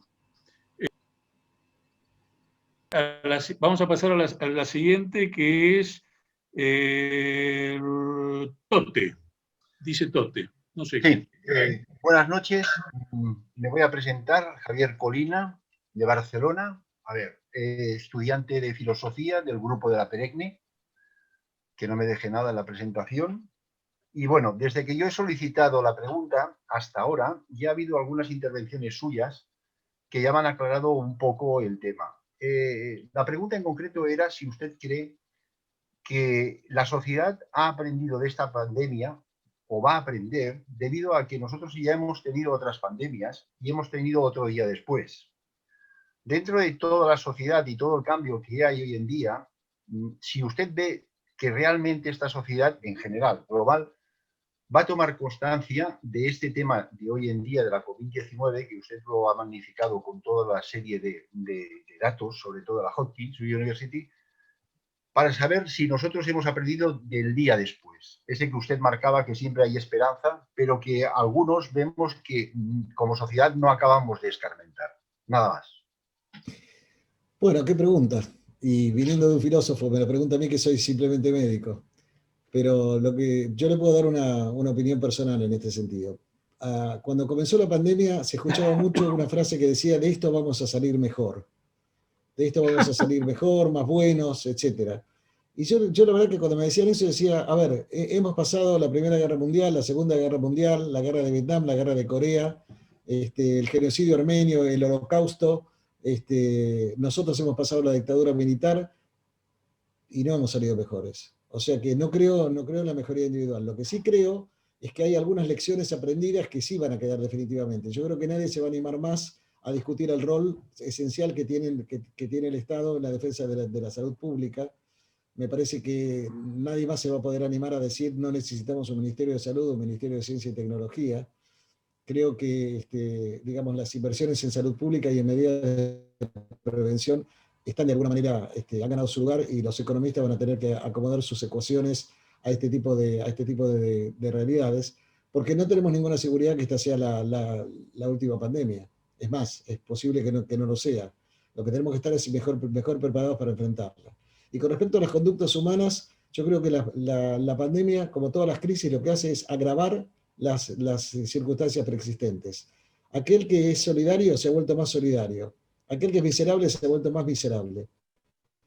Aquel que es, digamos, más especulador se ha vuelto más especulador. El depresivo está más deprimido. El maníaco está más activo. Es decir, me parece que esto es lo que hacen las crisis, agravar lo que ya traemos, digamos, en la mochila, ¿no? Bueno, muchas gracias, Pedro. Carlos Apesteguía pide la palabra también. Bueno. Esto es como una reunión de la Federación de Residentes. Más o menos, Pedro. Vamos a declarar una huelga después. ¿Qué tal, Pedro? Muchas gracias por la charla. Ex intensivista, actualmente entreteniéndome con cuestiones de bioética.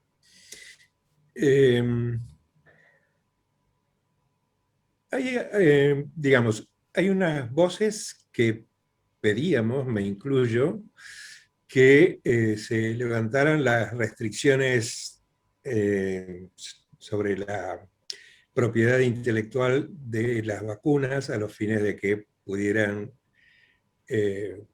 producirse más vacunas más rápidamente en más lugares, etc. Pero también hay algunas voces que han expresado de que esto sería una flaca solución si no hay cuestiones que regulen transferencia de tecnología para que esto efectivamente pueda traducirse en una mejor provisión de vacunas para el mundo. Quería preguntarte si vos tenés posición sobre esta cuestión.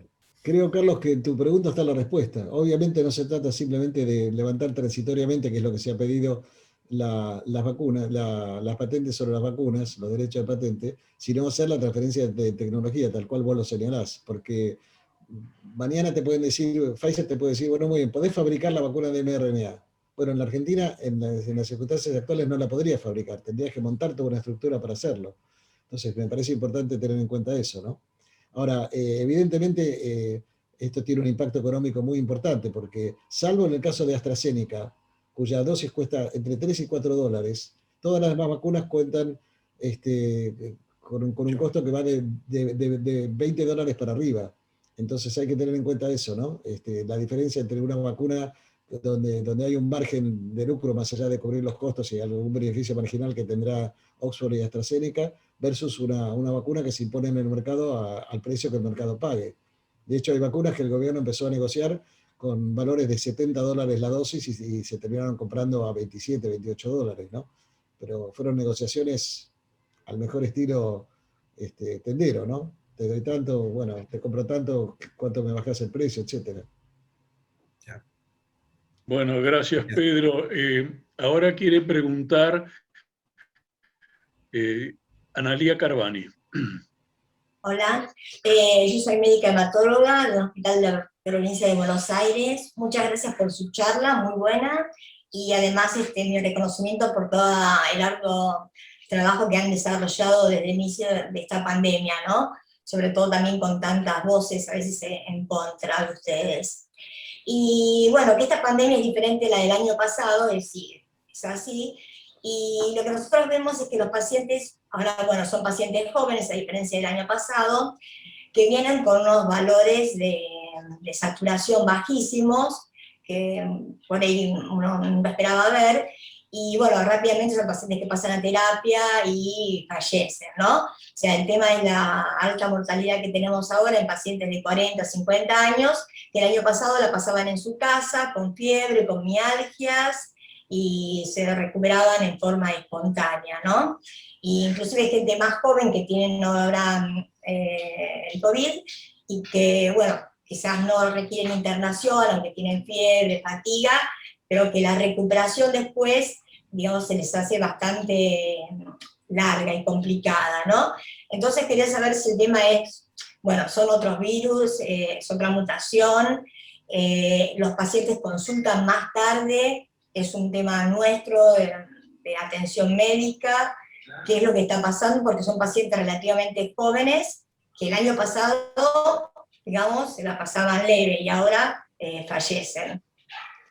Como los múltiples choice, podemos contestarte, todas son correctas. Digamos, porque efectivamente consultan más tarde, son poblaciones jóvenes que no le prestan tanta atención a los síntomas y llegan a los servicios de salud saturando mal, como vos decís, y probablemente tenga que ver también con la mayor agresividad de algunas de las variantes de preocupación que hemos mencionado antes, y también los sistemas de salud que están muy, muy, muy atorados y que no siempre pueden dar respuesta inmediata a las demandas de los pacientes. Yo conozco muchos casos de gente que consulta a su obra social y le dicen, bueno, quédate en tu casa, espera 48 horas y volví a llamar, y en esas 48 horas por ahí empieza a desaturar. Así que esas cuestiones yo creo que todas explican una parte del problema, ¿no? ¿Y en qué tipo de pacientes hacen los estudios para ver qué mutación tienen? Bueno, ahí, a ver, el Instituto Balmarán está estudiando las cepas circulantes, y por otro lado hay un consorcio que se llama Consorcio País, que está autorizado por la gente del CONICET, donde se toman muestras de distintos pacientes y se analiza precisamente si es la cepa original, la cepa de Wuhan, o si es alguna de las variantes de preocupación que hemos mencionado antes. Eso se está estudiando permanentemente, y por eso sabemos que en Argentina no está circulando la cepa sudafricana, pero sí está circulando Manaos, sí está circulando la alfa y la beta, digamos, ¿no? La de Gran Bretaña.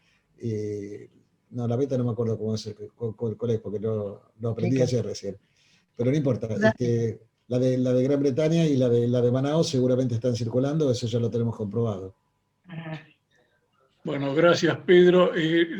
No sé cómo están tus tiempos, Pedro, porque ya llevamos 1 hora y media y hay muchos anotados. Seguimos un rato más, dale. Bueno, Avisanos vos, ¿eh? Bueno. A ver, Ana del Pozo, ¿querés hacer otra pregunta? No, simplemente una preocupación con respecto a las aseveraciones acerca de la utilización individual, domiciliaria de las pruebas de antígenos en lo que tiene que ver con la pérdida de los datos, porque una vez que el paciente tiene su información en el domicilio, no es ingresado y por lo tanto habría que establecer muy bien qué hacer con los resultados, ¿no? Sí. Nada más que eso creo que para mí es muy importante la data. Lo que hay que discutir ahí es el costo de oportunidad, ¿no? Es decir, uno paga un costo de oportunidad no haciendo los test domiciliarios. El costo de oportunidad que paga es tener menos datos registrados. ¿Cuál es el costo de oportunidad por no hacer los test domiciliarios? A donde podríamos testear más gente y tener más gente aislada. Entonces habría que ver, digamos, la solución perfecta no existe, ¿no? Pero uno tiene que ver cuál camino elige en ese caso. Bueno, gracias, Pedro. Constanza Castellano, que no respondió porque dice que estaba en la guardia, escuchó tu respuesta, Pedro, y como está en la guardia, le vamos a dar opción a otra pregunta. Adelante, Constanza.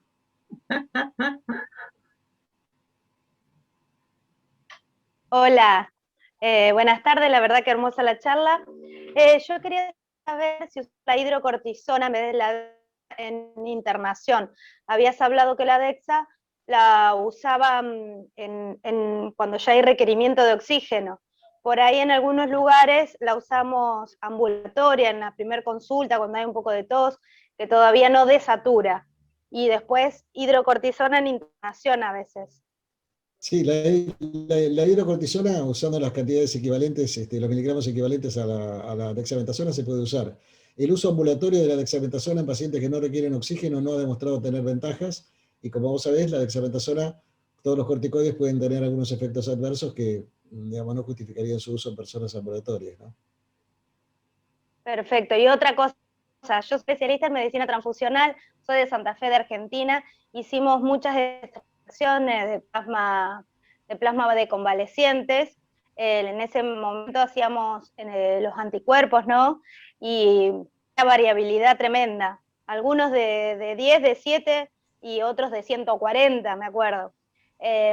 Había un estudio donde se veía, la eficacia, pero en los primeros momentos, sería en la primera internación, no cuando ya estaban graves o en terapia intensiva.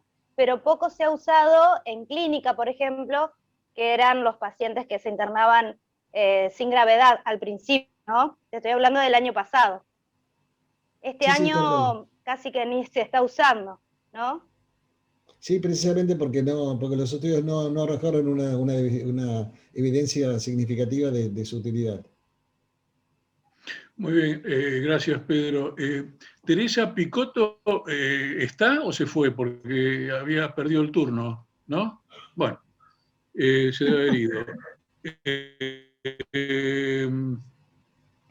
A ver, acá hay una pregunta de Cristina Dayan. ¿Es una nueva pregunta?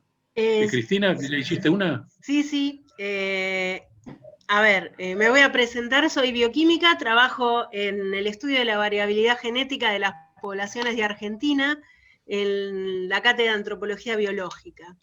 Entonces la pregunta era si, pues nosotros hacemos ese tipo de estudios, era si había algún tipo de investigación sobre, digamos, la morbilidad de los pacientes aquí con respecto a su origen étnico, digamos, y a su origen ancestral, dado que las poblaciones argentinas tienen un componente europeo, un componente nativo y bajo, pero también tenemos un componente africano, ¿no? Entonces eso me parece que es un dato que podría aportar algo al conocimiento de cómo y además al estatus socioeconómico del individuo afectado. Y no sé si hay algo que se está haciendo, que se esté pensando en ese sentido, ¿no? No que yo conozca. Tiene lógica buscarlo, pero no que yo conozca. Y con la dificultad que vos entenderás mejor que yo, que Por muchas supuesto. veces la situación étnica se solapa con la situación socioeconómica, entonces es difícil de diferenciar un factor del otro, ¿no? Pero Sí, si además, hay algún estudio, yo no lo conozco. porque está el tema de conseguir el consentimiento, cuando el paciente está aislado no se lo puede hacer firmar, entonces es complicado, ¿no? Nosotros hemos intentado alguna cosa, pero bueno, no hemos tenido mucho éxito. Bueno, gracias, doctor, otra vez. No, por Bueno, favor. gracias Pedro. Acá Marta Pérsico se tuvo que ir y además de felicitarte, dice que fuimos padres de egresados del Jardín Sarmiento, como dato de color, y quiere saber la opinión tuya con respecto a las mediciones de anhídrido carbónico. Sí, eso es una medida muy útil, eso debería haberse implementado en las escuelas. Las mediciones, hay unos aparatitos chiquititos que son como un círculo que miden la cantidad la concentración de anhídrido carbónico de CO2 en el aire. Cuando se pasa a las 700 partes por millón, eso significa que el aire está muy contaminado y que hay que ventilar ese lugar. Entonces son artefactos sumamente útiles que deberían estar implementados, por ejemplo, en las escuelas donde hay clases presenciales, cosa que no se ha hecho. Bueno, muy bien, gracias Pedro. Claudio Ciarris quiere hacer una pregunta. Hola. Bueno, Claudio, soy bioquímico o ex bioquímico, fui ex jefe del programa de SIDA de Santa Cruz mucho tiempo y trabajo para la provincia acá en Buenos Aires. Bueno, dado que soy parte del grupo organizador, voy a sacarte un poco de la excelente presentación y me voy a atrever a preguntarte un poco sobre el tema del funcionamiento del grupo asesor, porque es una de las cosas que está en toda esta cuestión y no se ha hablado, y me parece que tener una persona que es asesora del presidente o del grupo es un tema que por lo menos me gustaría saber, primer tema, y segundo, dado la experiencia que tenés ahí con el tema de la Fundación Huésped, que ha hecho historia respecto al tema de los medios de comunicación y a la publicidad, etcétera, etcétera, ¿cuál es tu pensamiento, tu opinión sobre la política de comunicación de la Argentina? Te tiré un fardo, o sea, le puse un poco de picante a esta reunión, como quieras. Bueno, gracias. A ver, te agradezco la pregunta sobre el grupo asesor porque me sirve para aclarar una idea errónea que tiene la gente, ¿no? Yo quiero contarles que yo recibí llamados de mi ex profesor de tenis diciéndome: Pedro, ¿cuándo me vas a abrir las canchas de tenis? Por ejemplo. En el Megatlón. Sí, en el Megatlón, exactamente. Bueno, quiero decir, la gente sobreestima enormemente el poder que tenemos nosotros en el comité asesor. ¿Cómo funciona el comité asesor? Tenemos un grupo de WhatsApp en el cual está la ministra. Obviamente no está el presidente en ese grupo de WhatsApp. Nos pasamos bibliografía, nos pasamos información. Che, apareció tal paper, apareció tal cosa. Fíjate con esta vacuna, mirá esta situación que pasó con las mujeres embarazadas. Datos estadísticos, etc. Nos convocan periódicamente, antes era presencial, ahora es por Zoom, a reuniones antes con Ginés, ahora con Carla. De tanto en tanto nos convocan de presidencia. Una de las cosas que me trajo la pandemia es que pude conocer Olivos y pude conocer... No, la Casa Rosada ya había estado una vez, pero pude conocer Olivos varias veces. Las reuniones con el presidente son reuniones muy amables, es un tipo que pregunta mucho, pidió que le expliquemos cada cosa para que pueda tomar decisiones, toma nota de todo lo que le decimos, y después deciden los políticos. Es decir, nosotros no tomamos decisiones. Nosotros, digamos, ¿cuál es el mensaje? Hay que bajar la circulación. Ahora, si hay que bajar la circulación cerrando los gimnasios o dejando los gimnasios abiertos, cerrando las escuelas, abriendo las escuelas, ese es un tema que se toma por decisión política, que lo discute con la ministra, que lo discute con el resto de los ministros del gabinete, etc. Con respecto a la política de comunicación en general del gobierno, me parece muy pobre, no solo en relación a salud. Creo que muchas veces se deja ganar la agenda, y que comunica, hay cosas buenas que se hacen y que no se comunican adecuadamente, y cosas malas que se hacen que tampoco se sale a explicar como debería explicarse. Pero bueno, es una batalla que en el terreno de salud la considero perdida, porque en todas las reuniones del comité asesor yo venía insistiendo sobre el tema de la política de comunicación. Creo que hay un amplio sector de la población que no lee los diarios, que no escucha radio, que no mira la tele, que se maneja solo por redes sociales, y es un terreno que, en mi opinión, está siendo completamente desatendido. Pero bueno. Bueno, muchas gracias, Pedro. Yo creo que por más que haya notados para preguntar, un poco nos habíamos propuesto disminuir el horario de la extensión de las reuniones y dejarlo incluso al exponente que no esté tanto tiempo preso nuestro. De todas maneras, Pedro, me quedó una duda si es que van a abrir o no las canchas de tenis. Pero, no, yo como presidente de la infectadura dispuse que no se abran las canchas de tenis. Bueno, muy bien, ya está respondido. De mi parte, como coordinador, les agradezco a todos la participación, especialmente a Pedro desde ya, una personalidad y un médico de excelencia como él, también lo conozco de la época de los residentes, y bueno, comparto las palabras iniciales de Liliana, y les agradezco a todos la participación, y vamos a ver si les hacemos llegar, si ustedes después en el chat ponen las preguntas que creen fundamentales y que no fueron respondidas por Pedro, y Pedro no tiene inconveniente, se las hacemos llegar por carta certificada. Bueno. Así que bueno, Pedro, un gustazo. Muchas gracias por la invitación. No, Pedro, gracias. Chao, chao. Realmente gracias.